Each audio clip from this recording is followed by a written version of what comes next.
안녕하세요. 반복된 역사입니다. 오늘은 주변국을 전부 적으로 만든 파라과이가 어떤 대가를 치루었는지 알아보고 지금의 한국 외교를 알아보겠습니다. 1862년 파라과이는 솔라노 로페즈가 독재 정치를 하고 있었죠. 영토 확장에 야욕이 있던 로페즈는 우루과이에 내분이 일어나자 우루과이 블랑코당을 지원해 우루과이 내전에 영향을 미치고 있었죠. 이때 브라질의 지원을 받은 플로레스가 집권하자 파라과이는 브라질의 우루과이에서 손뗄 것을 경고하고 이에 분개한 브라질은 파라과이와 전쟁을 벌이죠.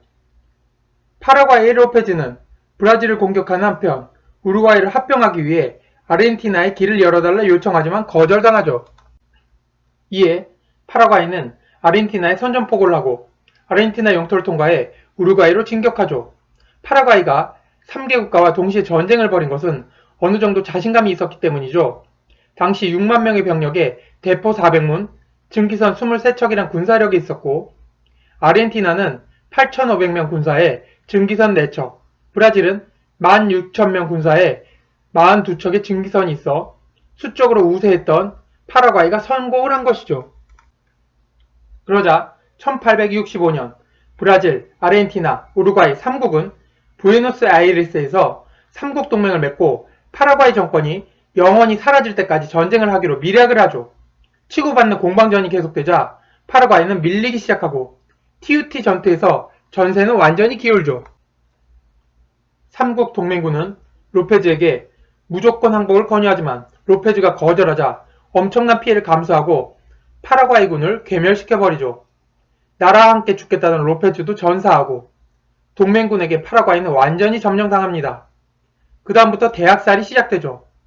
52만이던 파라과이 인구는 1871년 22만으로 줄었고 남자의 90% 가까이가 사망하게 된 것이죠.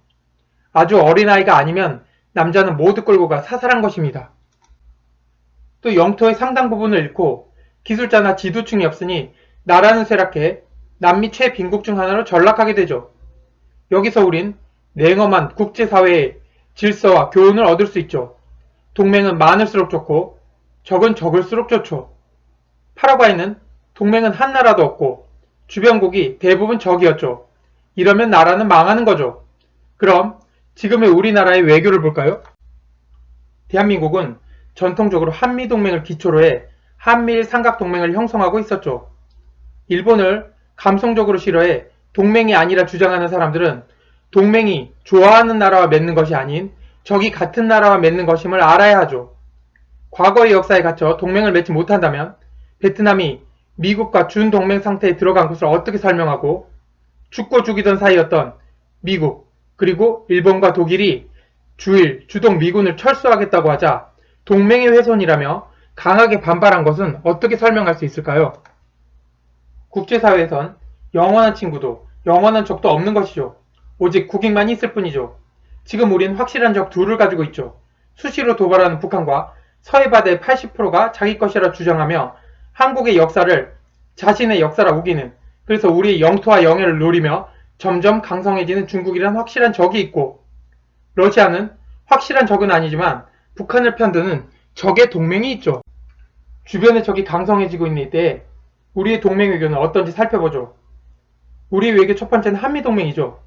그 동맹이 좌파 정부가 들어서고 나서 친중으로 기울며 틀어지고 있죠. 외교의 첫 번째는 상대국이 인정하는 사람을 쓰는 것이죠.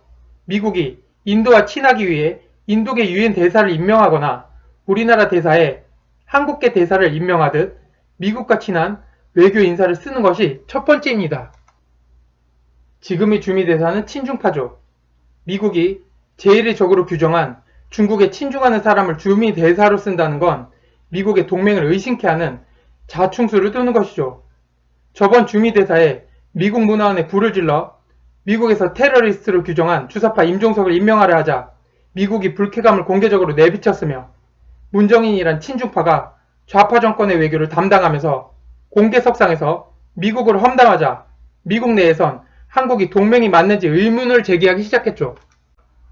또한 일본과의 불필요한 마찰로 한미일 삼각동맹을 좌파 정권이 깨려하자 미국이 강제로 정부 공유협정을 유지시키는 등 주변국에 적만 있고 동맹이 없는 체제로 가고 있죠.